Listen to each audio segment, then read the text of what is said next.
చూడండి చంద్రముఖిగా మారిన చంద్రుని చూడండి. అదేంటో కానీ ఇలాంటి ప్లేస్లకు వస్తే ఇలా అయిపోతాను నేను.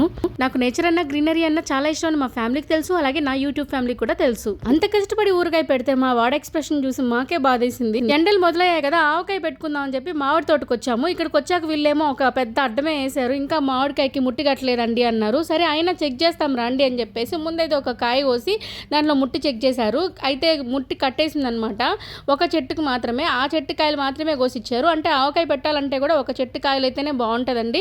అందుకని ఈ చెట్టు కాయలే కోసిస్తాను. మొన్న కూడా వేరే వాళ్ళు వచ్చి ఆవకాయ కోసం కోసుకెళ్లారు. కాయ బాగానే ఉంది, మీరు కోసుకోవచ్చు అని చెప్పేసి ఇట్లాగా ముట్టుకట్టిన కాయలు ఇచ్చారు. ఇవి వచ్చేసి నాటు మామిడికాయలు అంట. ఇవి ఊరకాయకి బాగా పనికొస్తాయంట.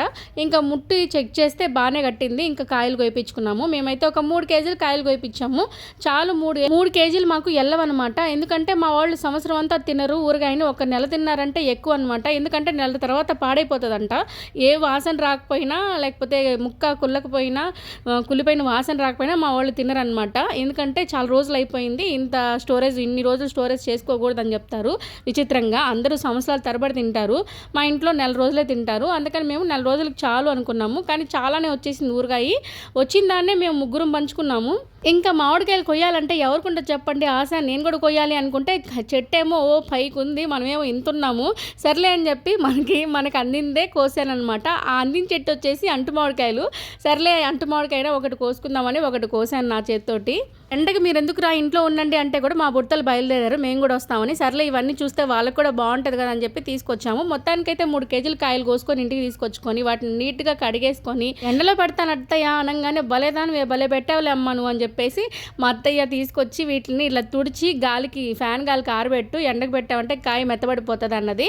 ఇంకా ఇంతకుముందు నేను చేశాను కానీ ఎప్పుడు ఎండలో పెట్టలేదు. ఎందుకు ఈసారి అడగాలనిపించింది, అడిగాను. అత్తయ్య చేత సెటైర్ వేయించుకున్నాను. ఫైనల్గా ముట్ట అయితే ఇదిగో ఓ మాదిరి కట్టింది. పెద్దగా గట్టి ముట్ట లేదు. పోయినసారి అయితే కత్తి పెట్టి చపాతీ కర్రతో టక్క కొడితే కానీ ముక్క గట్టి విడిపోలేదు. ఈసారి ఈజీగానే కత్తితోటి విడిపోయింది.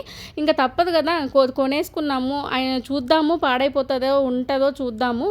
అయినా మనం 1 మంతే కదా, మనం ఏం సంవత్సరం పొడుగుతా తినం కదా అనేసి పెట్టేశాము. ఆవకాయ అయితే ముక్కలు కట్ చేశాక ఈ ముట్టికి లోపల ఏదో ఉంటుంది, ఆ లేయర్ తీయాలంటారు. నేనైతే ఎప్పుడు తీయలేదు కానీ దీనికి తీసాను ఈసారి.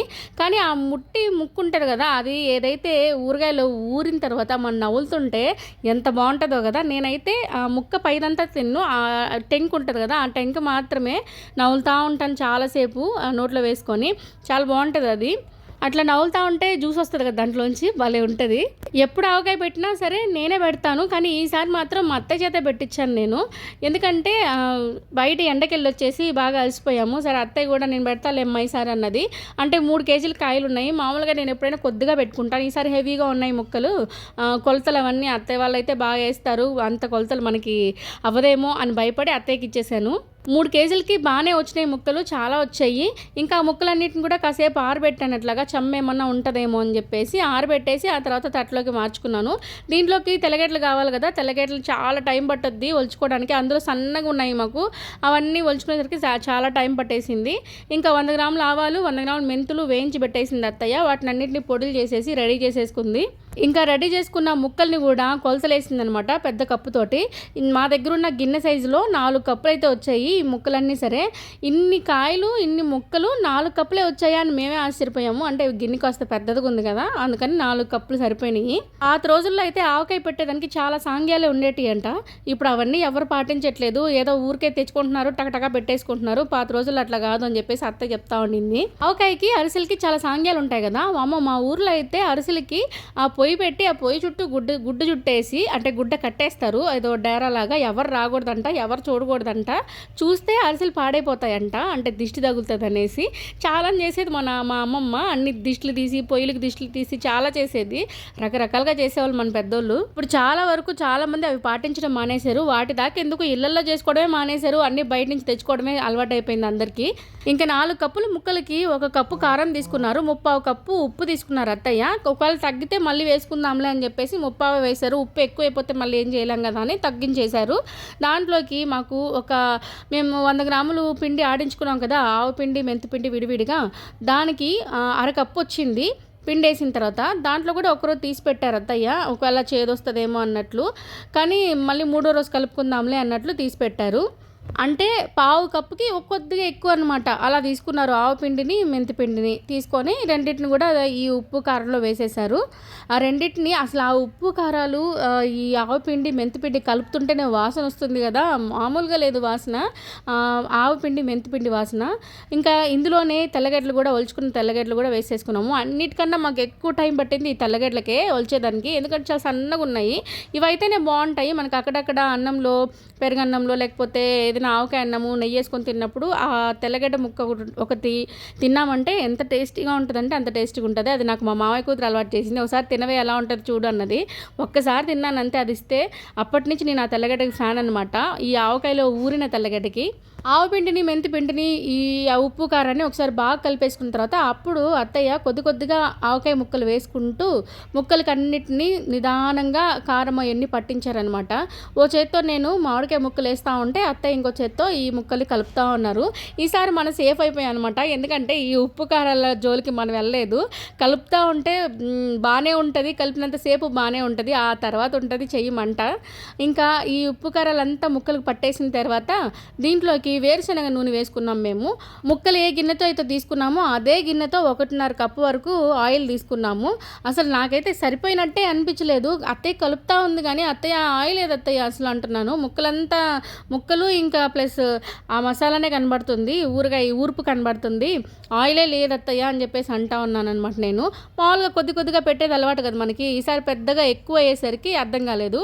నువ్వు చూడమ్మా అని చెప్పేసి మూత పెట్టేసి 3 రోజుల తర్వాత తీసింది మా అత్తయ్య. చూడండి అసలు అద్భుతం. ఆయిల్ మొత్తం మేము ఎంత ఆయిల్ పోసామో అంత ఆయిల్ పైకి వచ్చేసింది. అసలు అద్భుతం ఏంటంటే 3 రోజుల ముందు ఇంత కలర్ లేదు, ఇంత టెక్స్చర్ లేదు, ఇంత చూడంగానే నోరు ఊరిపోవడం లేదు. నార్మల్గా కలిపామంతే. 3 రోజుల తర్వాత ముక్కను చూసినా, ఊరగాయని చూసినా అస్సలు నోరు ఊరిపోతుంది ఆ ఆయిల్లో. ఇంత ఆవకాయని అచ్చంగా బయట కొనాలంటే ఎంత డబ్బులు అవుతాయో కదా, అదే మనము కాయలు కొనుక్కొని మనం ఇంట్లో చేసుకున్నామంటే హైజీన్గా ఉంటుంది, అట్లాగే డబ్బులు కూడా చాలా తక్కువ అవుతాయి.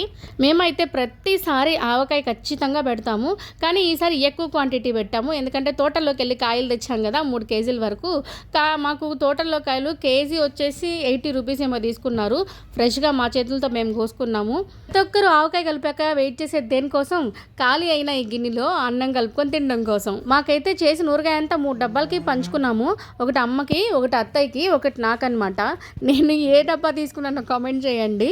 ఇది తీసుకున్నానో తెలుసుకోవాలనుకుంటే పుట్టింటి నుంచి తెచ్చుకున్న సామాన్లు అని చెప్పి ఒక వీడియో పెట్టాను, అందులో ఉంది, చూసేయండి. అయినా ఈ ఊరగాయ ప్రాసెస్ ఎవరు కనిపెట్టారో కానీ సూపర్ కదా. మనం తినే ఏ ఫుడ్ అయినా 3 రోజుల తర్వాత మూత పెట్టేసి 3 రోజుల తర్వాత చూస్తే కులిపే ఉంటుంది, కానీ 3 రోజుల తర్వాత ఈ ఊరగాయ అనేది అద్భుతంగా మారిపోతుంది. అసలు సూపర్. అసలు కనిపెట్టిన వాళ్ళు ఈ రెసిపీని డబ్బాల్లోకి వేశాక మా అత్తయ్య చాలా నిదానంగా, చాలా ఓపికగా, జాగ్రత్తగా చేస్తారు పనంతా. ఏదైనా సరే నిదానంగా డబ్బాలకైనా ఆయిల్ అంతా క్లీన్ చేసేసి మాకు ముగ్గురికి 3 ప్యాక్ చేసేసారనమాట. ఫైనల్లీ మనం ఎదురు చూస్తున్న టైం అయితే వచ్చేసింది. ఆవకాయ, కొత్త ఆవకాయతోటి వేడి అన్నం మా అత్తయ్య కలిపి మాకు ముద్దలు పెట్టారు.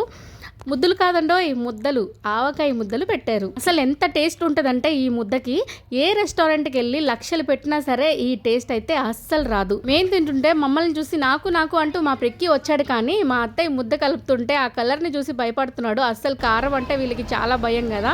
ఫైనల్గా పెట్టించుకొని తిన్నాడు. తిన్న తర్వాత వాడి ఎక్స్ప్రెషన్ చూసి మాకు పక్క నవ్వు, అలాగే ఆవకాయ రెడీ అయిందన్న సంతోషం. నచ్చితే మీతో నెల్లూరు అమ్మాయిని సబ్స్క్రైబ్ చేసి